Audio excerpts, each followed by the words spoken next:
Welcome to the Impact Multiplier CEO podcast. If you're a chief executive, or if you think like one, and you want to create exponentially greater impact, then this show is for you. My name is Richard Medcalf, founder of Xquadrant. I coach some of the most successful and impressive CEOs and executive teams on the planet and help them achieve extraordinary results. And no matter how successful you've been in the past, there's always a whole new level of impact available to you.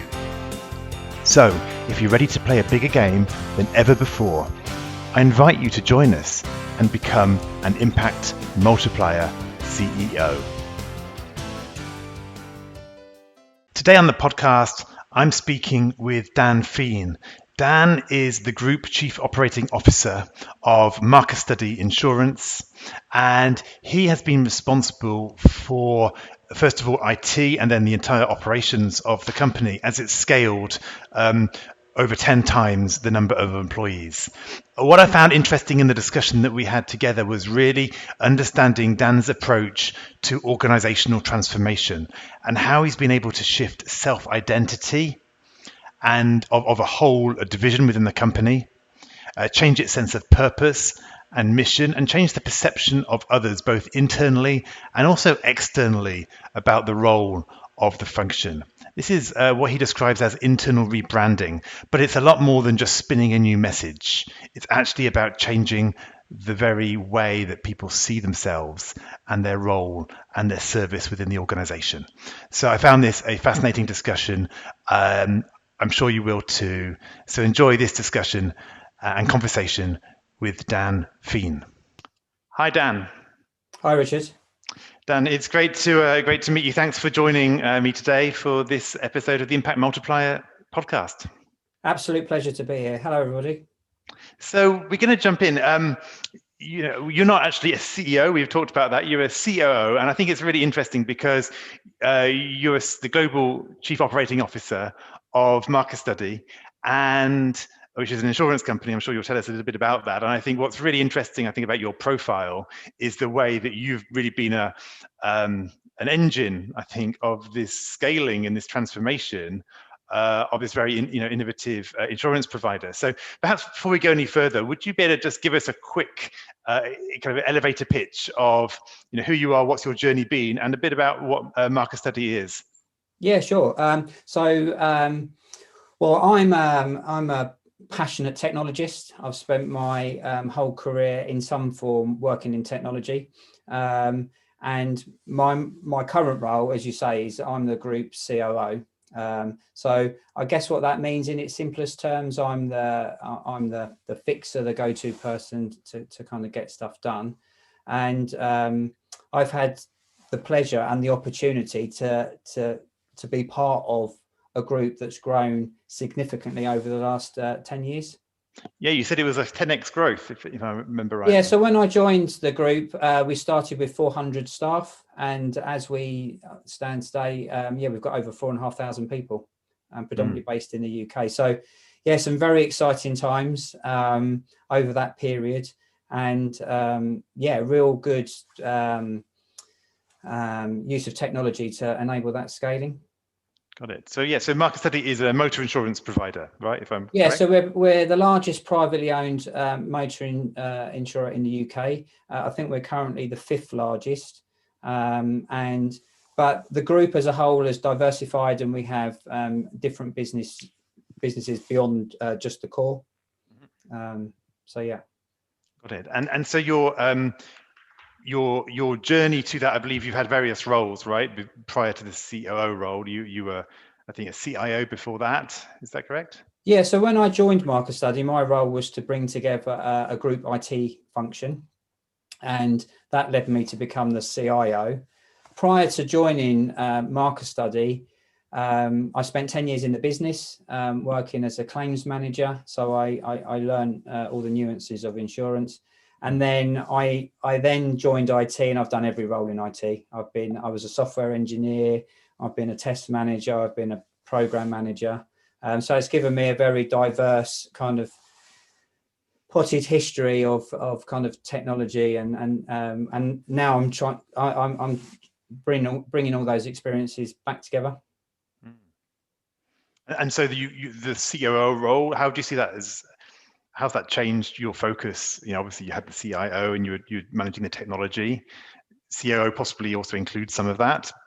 Yeah, so I think I hadn't appreciated the gap that naturally kind of exists between the technology function, which predominantly can be quite inward focused, and the business, which is dealing with sort of challenges day to day. And I've spent really the last few years trying to join the strategies together so that the two parts of the organization are kind of traveling in the same direction. But that was my biggest kind of moment, really. I didn't realize at the time the gap that naturally exists. Yes. Yeah, right. IT can be easy for IT to kind of be doing its thing. Yeah, and I think it gets disjoined from the overall kind of delivering the plans and the numbers. It gets very, we all talk about moving to the cloud and all these things, but we lose, well, what does that mean for our business? And we're not, it's telling the stories to bring people into that, so they can understand, why we're doing this. So, but it's been fascinating. And actually now I think we've got much better alignment, and I think, and that's very rewarding. Got it. Well, let's jump in and let's talk about your success formula. So when you look back at your this trajectory you've had within the business, coming up to this COO role of a 4,500 person group, what have been the levers that you've used, right? What have been those elements in your own way of working that have generated that impact? You've had to probably do things very differently from 400 people to 4,000, but what have been the common themes, perhaps, the way you've looked at problems or looked at people or whatever it is? Yeah, sure. So, well, as I said, I think passion, and I'm lucky I do something that I enjoy. So I think that's the first thing. By nature, I think I'm very inquisitive. So one of the things that has always been kind of part of my DNA is I'm always challenging why we're doing something and looking to improve it. So that's a core value of mine. And I'm a team player, so I'm about empowering people, trying to create an environment. I don't have all the ideas, no idea is a bad idea. So I guess I've always tried to, in all of my roles, try to create an environment where those ideas can percolate, and you're promoting that kind of one-ship within the team. And then I guess really, Richard, everything for me has to be simple. So at the end of it, if I don't understand it, I'll keep going until I do. And then it just makes it easier to then articulate that to others. So whilst I am a technologist, I'm a quite simple technologist. So, but those, I guess those, passion, inquisitive, empowering, they're the tenets that I kind of live by. Got it. And has there been an example like where you've perhaps one of those things has taken you in a different route that's perhaps paid off, or a challenge that you had where you found that really hitting the accelerator on one of these approaches really created some results for you? Yeah, well, I think probably the at Markerstudy, one of the things I'm most proud of is when I took the decision to rebrand the IT function. So when I first joined, my role was to establish a group IT function made up of approximately 250 technologists, and it was very traditional, insurance based. It felt quite slow moving, and it didn't really exhibit the values that I thought we needed as a kind of future facing team that was going to enable the growth. So we rebranded the team to Empowered from Group IT, and we come up with some core values, and we had a logo, and we've done merchandise, and I was amazed that actually within a very, very quick period of time, we were able to move the mindset of the people internally in that team Yes. to one of more enterprise agility. They started to exhibit the values that we were trying to get to. And then externally within both outside of Markerstudy and within the wider business, people almost forgot the old IT and what we stood for. So that rebranding was enormously powerful, quite simple to do. So again, and we could give some very strong messages. Yeah, in terms of the impact multipliers that I talk about, this is kind of at the intersection for me of releasing commitment and accelerating learning, because you're really changing hearts and minds and perceptions here. And what I see and what I'm hearing and what you're saying is, this rebranding happened, it worked fast and really created a big shift. And I think often it's because of this sense of identity, right? Because there are two ways you can do rebranding. You can just kind of like give a new image, you can kind of put a spin on something. That kind of stuff doesn't tend to work. But when you do it right, you create this new sense of identity. This is who we are as a team, for example, as an IT function. Does that make sense? And absolutely. Therefore, and we made do things differently. No, absolutely. And we made we made sure as we were going through the journey of rebranding that we involved everybody in the department, and we had a short list of various names and indeed even the logo. But it was interesting when we suggested dropping IT from the name, and there was a lot of people held on. There was a lot, I wouldn't say resistance, but that was the biggest hurdle to overcome, because people felt that we were letting go of something.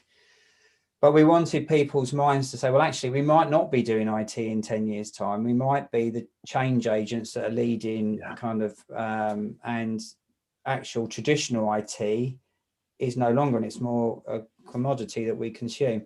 So it was interesting seeing people's reactions, and, we canvassed and voted across the 250 people. But you're right. Once, I think now, if you canvassed them and said, right, we're going to go back to be called Group IT, there would be an uproar. Well, yeah, because it's the power of the name, it's power of the identity. It's moving from the how, like how we do stuff, which is we do IT, to the what and the why. What are we trying to create? What's the impact? Well, I think, Richard, on all of these, so whether it be rebranding a team to take them, to change the kind of capabilities that they're delivering, or whether it be on a digital change program, you're taking a group of people from the known, something they're comfortable with, to the unknown. Yeah. And this is just one of those levers that, we pulled to take a group of people on that journey. Yeah. Well, yeah, as you might know, I do quite a lot of my work with my team is around working with executive teams or other key leadership teams in a business and helping them get to their next level. And one of the key steps in that is really working with the team to have the conversation about who do we want to be in this next season, right? And it's this future vision of who do we want to be as a group, as a team, as an executive board, whatever it is. It's like, who do we need to be, right? Who do we want to be to have the impact that we want to have? And that question about identity, about the who, is often the thing that brings people together and gets them to go on a journey. And it sounds like that's really what you've done really successfully within the IT function now in Power.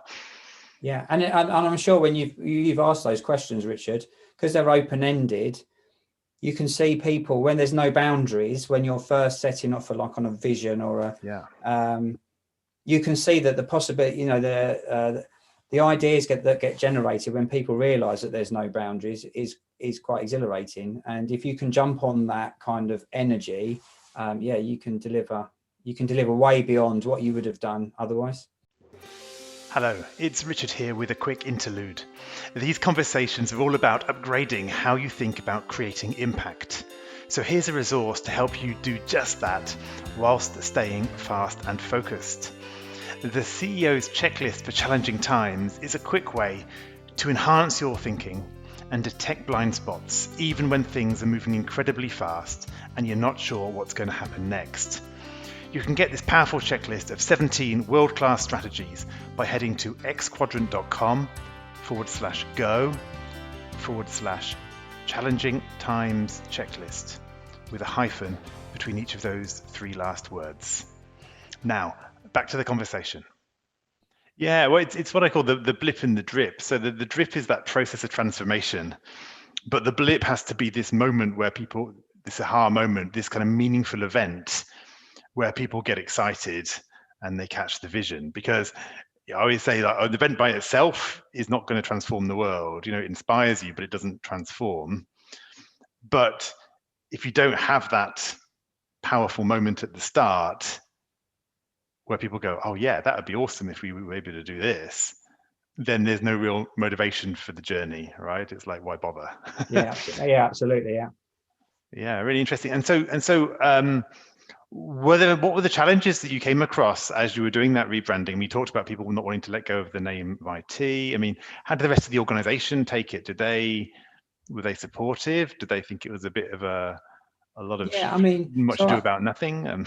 Yeah, I kind of probably all of that. I mean, because obviously when you've got so many people in an organization, everyone's got their own perspective. So some people definitely would have felt, well, why, what's the point of doing this? We did take more of a soft launch rather than a kind of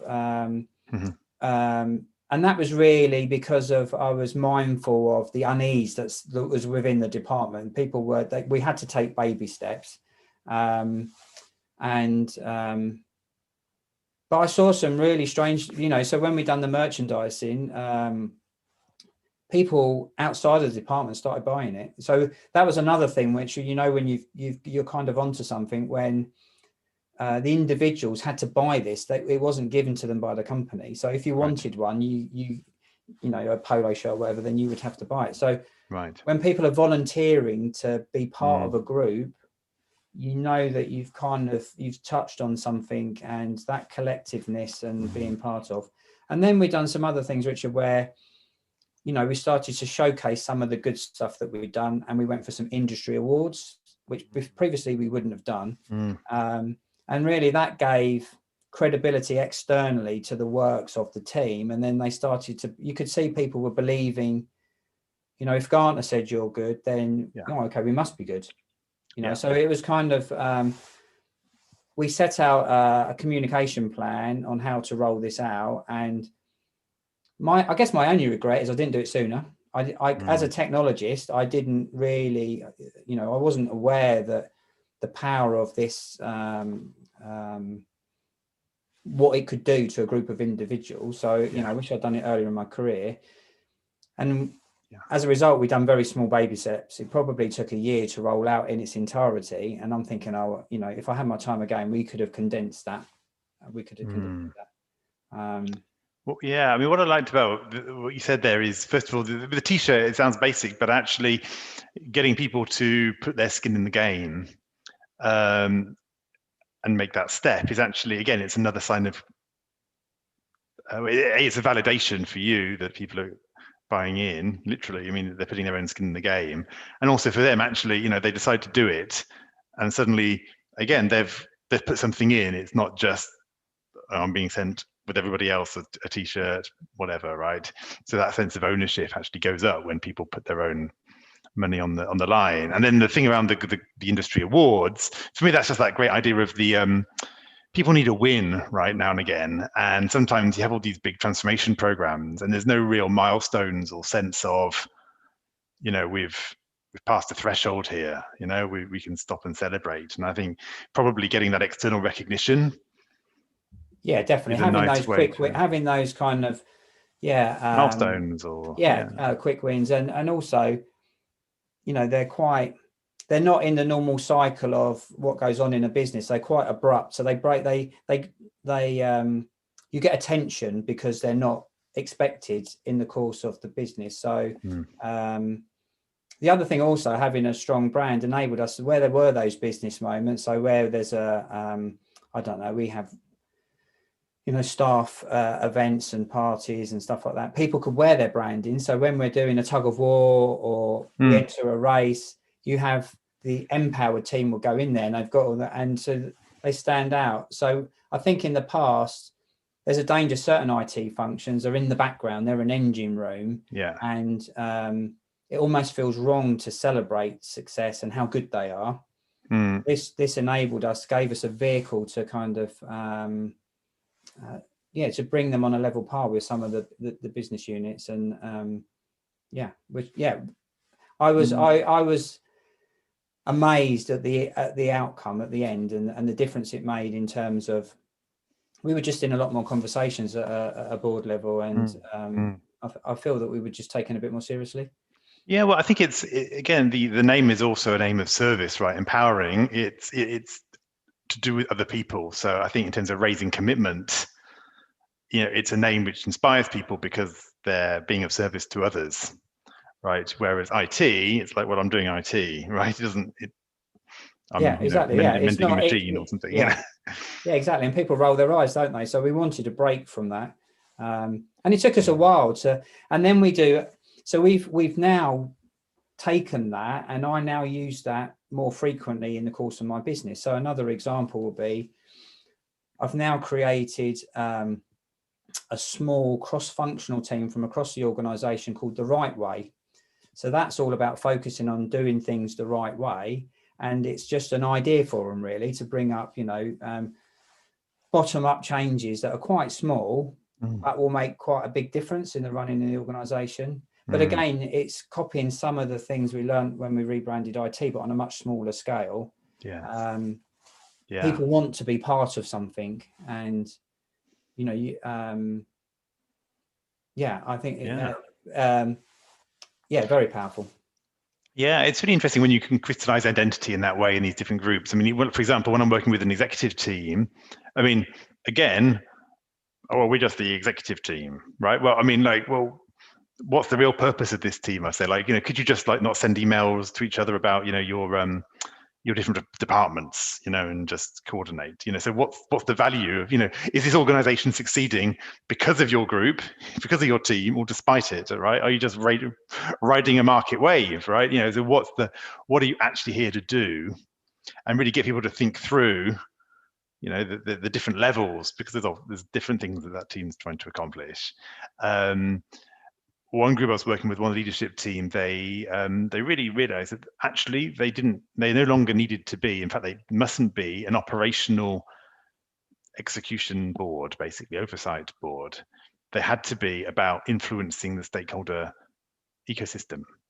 And when they actually had that identity shift, it's like, if we keep doing what we've done in the past in this company, which has basically been ensuring efficient operations, we're going to have super efficient operations in a market which is not ready for our product, right, in 5 years' time or 3 years' time. So actually, as our leadership team, we need to be, we are the I can't remember how they described it, but we're like the influencing body. We're the stakeholder influencers. We need to be the people who are changing perceptions and changing policy and this kind of thing. And that shift internally, but that's actually what our focus needs to be to succeed. Really created a step change in this team's effectiveness. 100%. So that completely resonates with me. I think the point you said there, Richard, about what got us to where we are won't get us to where we need to be, and having an effective strategy. So when you're talking about influence, there's direct influence and there's indirect influence, and once you then start forming a strategy on how you're going to do that, the rules of the game change.